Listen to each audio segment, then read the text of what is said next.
This is MJ. I'm an author, I'm an artist, I'm an analyzer. Find all my work at mjmunoz.com. Welcome to my fully operational Star Wars analysis. Visit mjmunoz.com/FO for notes and links, and don't forget to subscribe. Like, share, and comment to help me grow. So, I'm here to talk about Mandalorian Episode 15, which is Season 2, Episode 7. It is entitled The Believer. And I am going to save a larger, semi-philosophical discussion for the end of the episode. For now, I'm just going to give quick thoughts, and then I'll give slower thoughts, and the ponderous thoughts will come after that. So, Episode 15. Quick thoughts. So Mayfeld is basically sprung, sort of. No, he's legally sprung by Marshall Dune, leveraging some stuff, and they get him and they go to this Imperial world where they can find coordinates for where Moff Gideon is, and that's the whole plot of the episode, I guess you could say. So I liked seeing Mayfeld again. I really liked the way he was used for the most part, and I thought it was very interesting.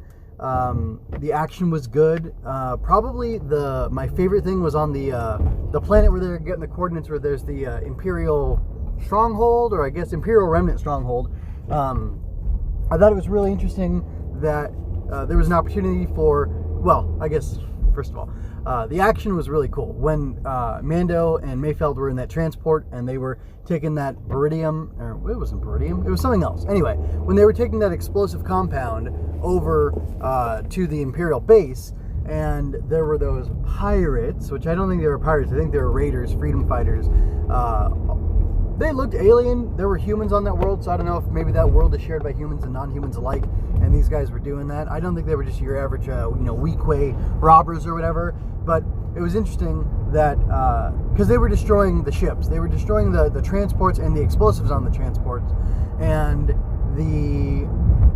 I think the benefit of them destroying that was so that the Empire would leave. So, like I said, it seemed to me like they're more just freedom fighters, and they're just trying to blow up the Imperials until they leave their world, which can be an effective strategy, as we've seen in the Middle East here in the United States, or on the planet Earth. So, interesting stuff. The fight, though, that Mando did against them was really awesome. I don't know if I'm going to get to grab any of the concept art very easily today. We'll see what happens. But there was this really great piece where Mando is shooting, or there's 12 of those raiders or whatever, and Mando is knocking a bunch of, he's shooting from the very front of the ship, like just above the cockpit, and there's 12 of these guys maybe advancing at the same time, and there's a few of them falling off and stuff, and that was pretty fun. It was pretty cool, so I liked that.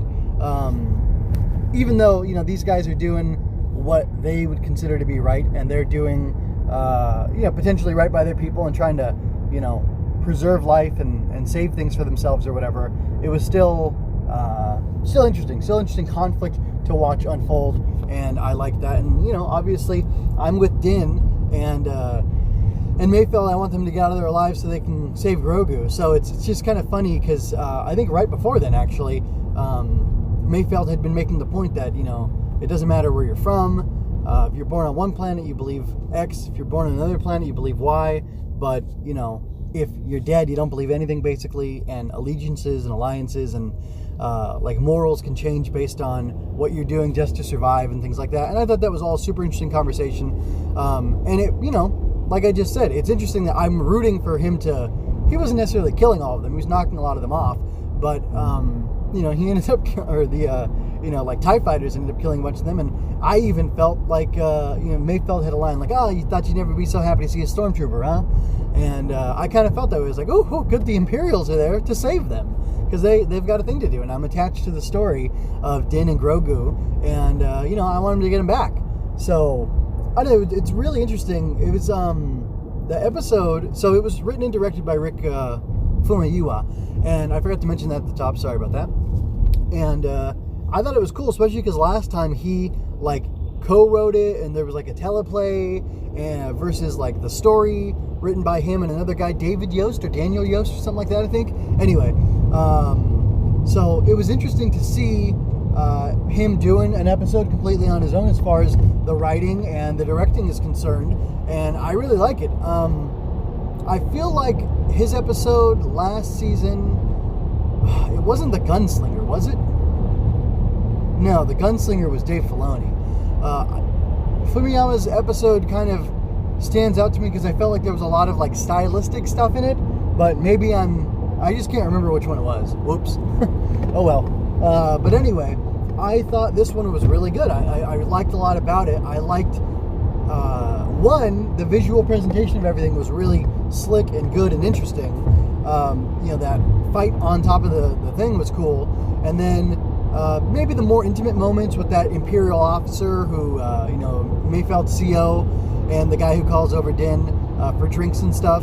Like, that was interesting. That guy was, like, really nasty. Like, they did a good job casting him, and all his dialogue was pretty good as far as making him just feel odious and villainous and just like someone you weren't mad when he got shot across the table, basically in cold blood.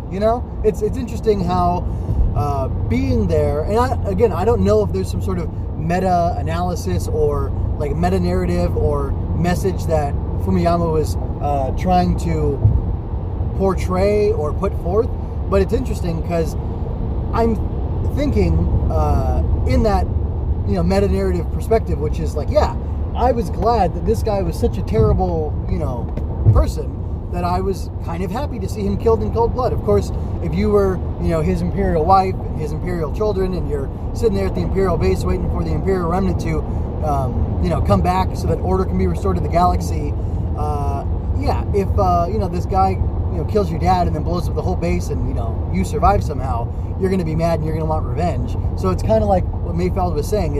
There's a lot of relativism to the way the world works and the way that people perceive it for themselves. So it is easy to blur lines and erase lines and step over lines and pretend you didn't, because, well, it's me. I did it for reasons that make sense. And I thought that was really interesting.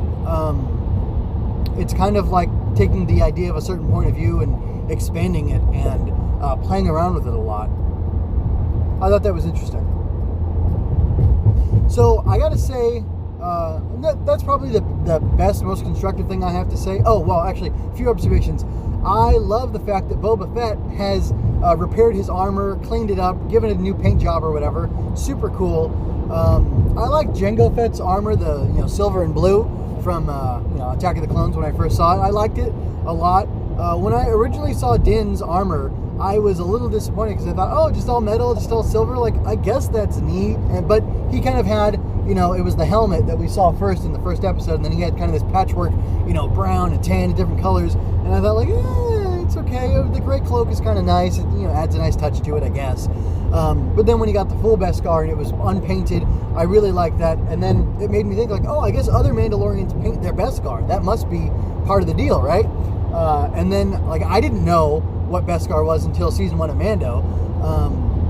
But then to see, Boba Fett's and to see it take the hits and everything like it does, or did, or whatever, was really interesting. It all made, like everything started making more sense, and then I realized, oh yeah, so it's Beskar, it's painted. And then seeing his repaired, because I thought, well, maybe they tint the Beskar through some sort of process or some sort of additive or whatever, but it looks like it's just painted because it looks like he was able to paint over it, which was really cool. I wonder how much time has transpired since the tragedy in here.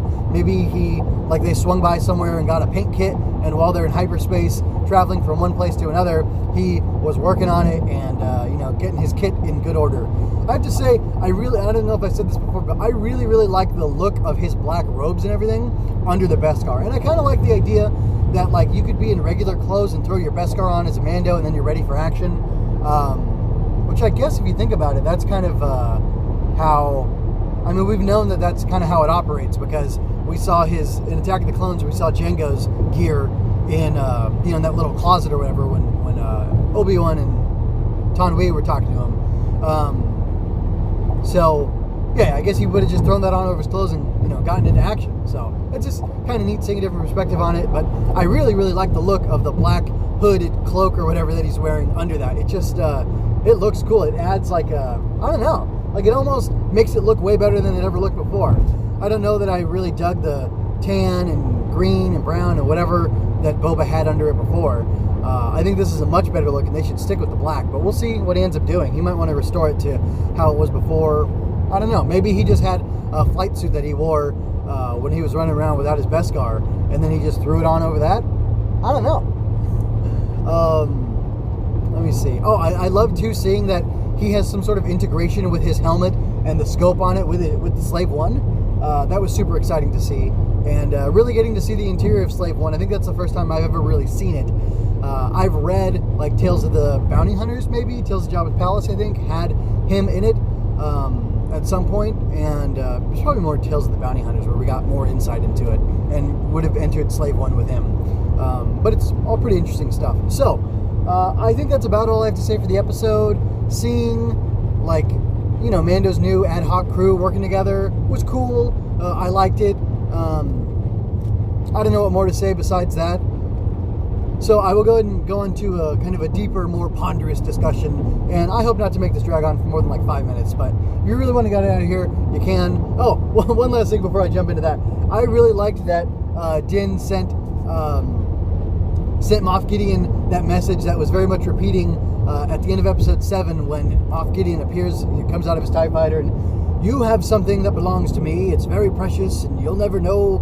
You can't imagine how, you know, special it is to me, and, you know, it will be mine. So then Din sends a message to Gideon, basically saying the same thing in reverse. And I thought that was a lot of fun. Although it is strange to me. In episode 7 of season 1, we had Din take off his helmet to get the Bacta spray or whatever, and then we had him put it back on, and he retains his honor because, you know, IG-11's only a droid, so it doesn't count.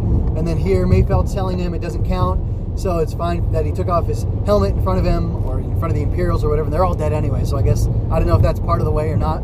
You can redeem it by killing those folks. It doesn't sound like it is, but who knows. He could have just told Kara in a more simplified way in that episode on the nice planet with the nice lady. The Seven Samurai episode, of course, is what I'm talking about. It was Bryce Dallas Howard's episode, maybe episode 5? I don't know. Anyway, so what else? I don't know. I guess I'll get back on point. What I was trying to say, what I was working up towards is, you know, we have learned in this season that the way of the Din Djarin's Mandalorians is not the way of all Mandalorians. There are different ways for different Mandalorians, and we even had Bo-Katan Bo-Katan Kryze, tell us that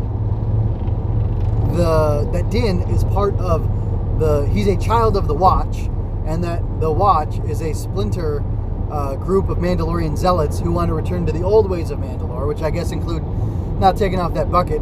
And yeah, that's kind of all we know about the Way. The Way is a splinter group. They're zealots. They, you know, one of the things they do is not take off their helmet in front of other people. And we had Din explain that if he takes it off, he can never put it back on again. And we don't know what what other honor things are associated with that. But they have, you know, rituals and, you know, we've gotten a glimpse of it, but we don't really know the details, which is fine for now. But I think I've heard a little bit of people saying like, oh, I want Din to take off his helmet all the time and abandon the Way, or abandon, you know, the Watch, or whatever they call it. And, you know, that should be fine. He should become like a more mainstream Mando where he's taking off his helmet all the time. And I don't want that to happen. He did it this episode. In the first season, it made sense how, you know, IG-11 is no living being. Because I think he says, no living thing has ever seen me without my helmet. And he's like, hey, I'm not live, so don't worry about it, man. You're good. You're straight, homie. And the, you know, the exception that he makes here is interesting. I'm more upset by the idea that people want him to abandon his faith or his religion or his culture. And, like, he says, I'm a Mandalorian. Weapons are part of my religion. So I assume that that's true, that it is part of the religion or whatever of Mandalore. And, like, I have no interest in seeing him abandon his religion, especially since his religion and his culture don't seem to be into, like, wanton murder and, like, needless shedding of blood and things like that. So, I don't know. I mean, Death Watch, obviously, you know, was working with the CIS, but the CIS wasn't all bad if you really think about it and you take a nuanced approach to it. Of course, you know, Dooku was evil, and Pre Vizsla was in line with was in league with Dooku specifically, and like they were trying to assassinate Satine, I believe. Although I don't remember, it's been too long. Why didn't Vizsla just do it himself when he was so close? Anyway, I won't go into that at this time. But what I will go into is the fact that I just don't feel comfortable cheering for this guy to be losing his religion and abandoning his way of life, especially since that way of life has kept him alive so far. That way of life caused him to save the life of Grogu, I believe. The fact that the Mandalorians take in foundlings and treat them and raise them as their own, and the fact that he feels like he owes so much to them, to me means that there's something more than just killing people and looking great while doing it to the Mandalorian culture, and not taking off the helmets as part of the way or the watch, whatever. There's something more there. There's something deeper. There's something beautiful and life-giving and generative that would keep him faithful to such a group. And I can understand, perhaps it's a strange way. It's a rule without meaning or without much logic behind it. But religious rites, religious ethics and morals and things like that don't need to have logic behind them to be true and to be meaningful to the practitioners of those things. I, in fact, am a participant in a religious order, so to speak, that has rules that don't make sense. It's all Bible-based, but there are edicts and laws and judgments and statutes, let's say, given in the Bible that don't make sense, and even if they come from the mouth of God, it's do this because I, the Lord your God, am holy, and I want you to be holy. Or just do this. This is a statute of mine. I am the Lord your God. So that's almost the same as saying this is the way. So, I definitely vibe with that. And I'm just not cheering for this guy to abandon his way for no good reason. I can understand making compromises. Now, in the jurisprudence from the Bible, from the Torah specifically, there's something called Pikuach Nefesh, which means preservation of life, which means that out of the 613 commandments, that basically all of them, but I think 2 or 3, can be violated, broken, in order to save life, because life is sacred. Life is more sacred than anything else. I don't know if there's some sort of Pikuach Nefesh, Mandalorian counterpart, which enables him to, in order to keep to, like, you gotta remember, he's with Grogu, and Grogu has stayed with Din because he's a foundling under his care, which is part of the way.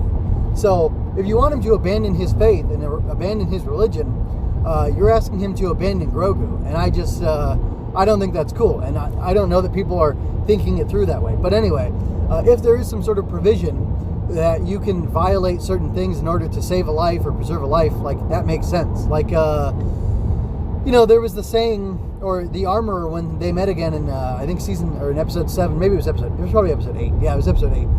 When they met in Redemption, chapter 8 of The Mandalorian, she asked, who is this one that, mandated such bloodshed, mandated such violation, whatever, and mandated us coming out in open.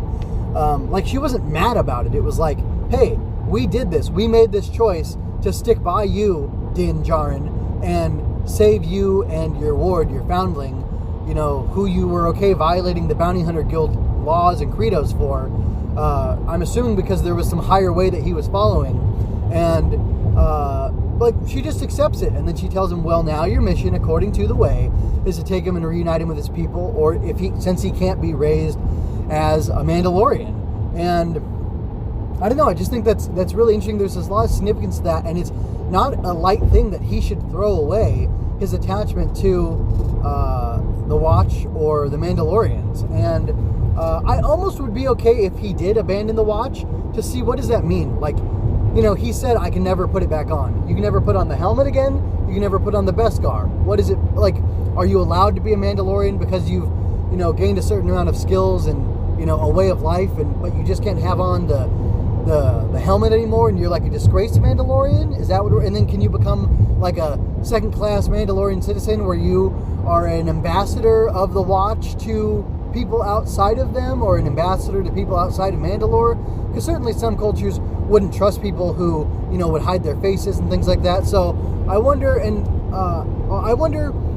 like if he's going to end up like fessing up if he meets again with his covert or the armor specifically, or another covert of Mandalorians who are, you know, followers of the way, and he'll say like, look guys, this is what happened, and they'll either say it's okay, you know, based on, you know, the teachings of, you know, the great Mandalore, or, you know, Mandela or whatever, like, you know, we, you know, rule this, that it was okay, or like, no, you're done, you're out of here, give us your helmet, you know, we're going to take it from you, or, you know, take it off, never put it on again, or something like that. I don't know. It's interesting. I love all the possibilities of where it could go, and I love the fact that, like, it's so vague, we don't really know where it's going, and it can go a lot of different directions. I just hope it goes somewhere that's, like, respectful and that makes sense and doesn't make light of like, what they've set up in universe. Because, if you remember, like, when Solo came out, and I've been listening a little bit to Last Shot, the Han and Lando book, which spans, like, decades, maybe, like, 30 years or so. Anyway, it has L3 in it, of course. She's in Solo. There's the whole droid rebellion. She's the droid rights activist and whatnot. And people kind of made fun of that. And people likened her to being an SJW, whatever. And then people brought out a good point, which is when, spoilers for Solo, if you haven't seen it yet. Here we go. People you know, L3, Lando's co-pilot droid, is all about droid liberation, and she has like a fully functional AI, and she wants to be independent and free other droids, and she kind of helps free other droids from their programming on it wasn't Mimbom, that was the mud planet that Han was serving on when he deserted the Empire. Whatever, I guess it was Kessel. Yeah, it was Kessel. Man, crazy. Can't believe they went to Kessel in that movie. Anyway, in the Spice Mines of Kessel, L3 talks to a droid, and she causes it to take action and free its droid brethren, and they have a little droid revolt, and it's, you know, played for laughs, sort of, but it's, I don't know, that moment wasn't a problem. What is kind of more a problem is that she wants to be free, she wants other droids to be free, you know, through their AI and whatnot, and then her brain gets yanked out of her as she's dying, and it gets sort of enslaved in the Millennium Falcon, like it saves her life and whatever, but I don't see that there's a reason why they couldn't have pulled her brain out of there and let her be autonomous, fully autonomous again. And it's kind of ironic that that happens to her, that she wants to be free and she ends up enslaved, and like everyone's just okay with that.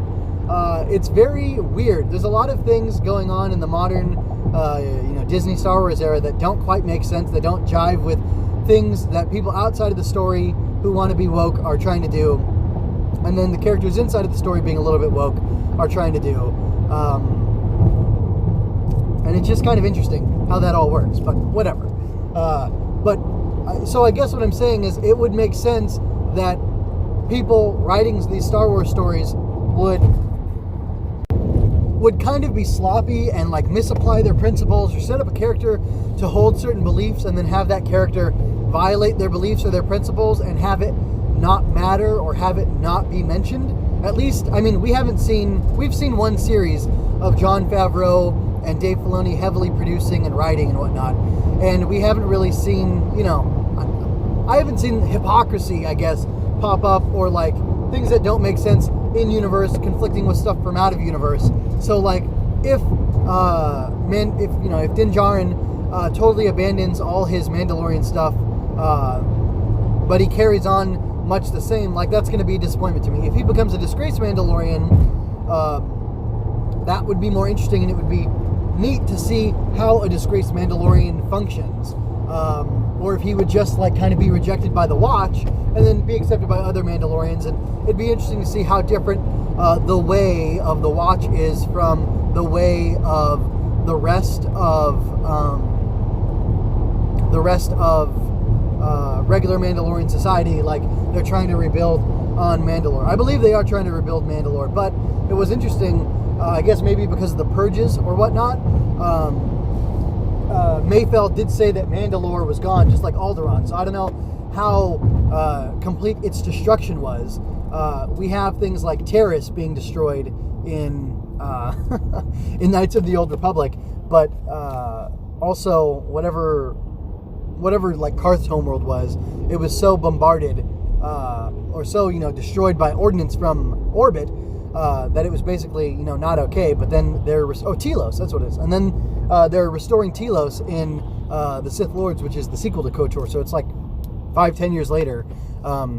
They're restoring it slowly.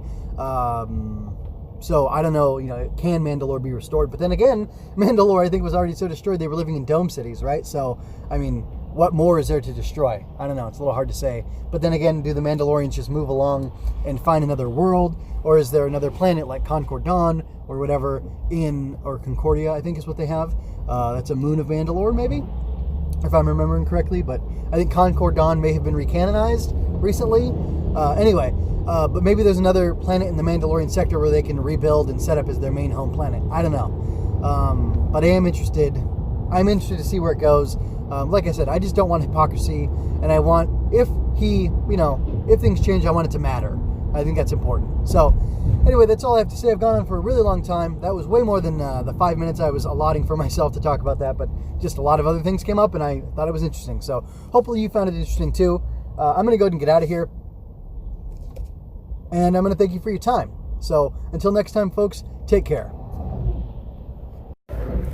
This is a little sudden, but I decided just for fun I would go ahead and play the clips of Moff Gideon and Din Djarin talking smack to each other about the fact that they are going to reclaim the child from one from the other, I guess you could say. So I'm going to go ahead and cue that up, and hopefully you all find this interesting and enjoyable, and I think I'm going to enjoy just being able to hear it, the back and forth between them, because I think that's pretty interesting. So I had to scrub for it a little. I don't think it'll be an issue for me to find it. And I'm actually I know I already ended the episode, basically, but I'm just going to tack this on to the end. And I feel comfortable with that. I don't think it's a problem.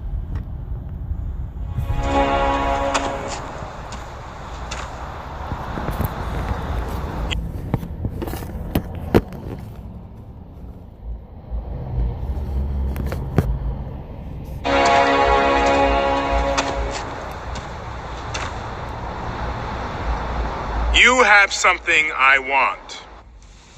Who's this guy? You may think you have some idea of what you are in possession of, but you do not. Quill, are you back to the ship yet? They're on to us.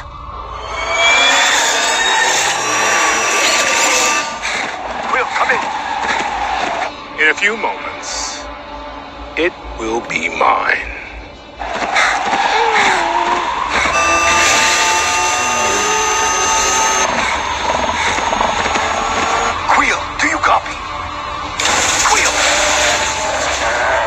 Means more to me than you will ever know. Quill, are you there? Come in, Quill. Quill, come in. Quill, are you there? Do you copy? Quill. Quill. All right, so I think that's about, that's the end of it for Redemption, or no, whatever, The Reckoning. That was episode 7 of season 1, chapter 7, whatever. So that was the end of that one. So I'm going to go ahead and queue up the next one. And I might end up, I don't know if I'm going to leave these raw or if I'm going to cut it together, because there's a lot of stuff in between. So a little bit less impactful.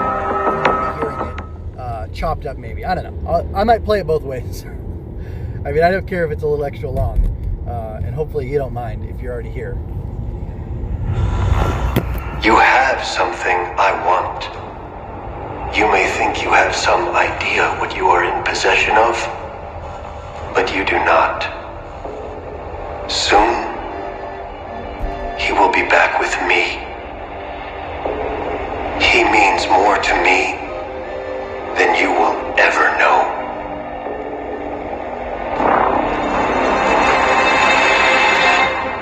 Alrighty, so I'm going to go ahead and commentate over that real quick, and then I might splice it up and cut it down, and you can hear that stuff after this. But if not, say la vie. You can listen to it again.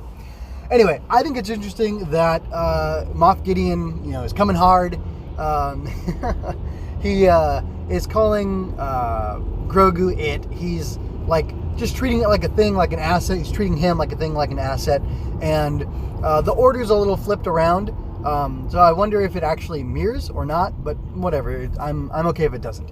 I just think it's interesting the way Din is, phrasing it. It's, kind of going not opposite necessarily, but it's a totally different perspective. It's the same words spoken by somebody. Their roles are reversed a little bit, and their roles are reversed even in as much as Gideon just sees Grogu as an asset, as a tool, as a thing he can use, even if it's a very valuable asset to him, and it's going to enable him to do, all these amazing things or whatever.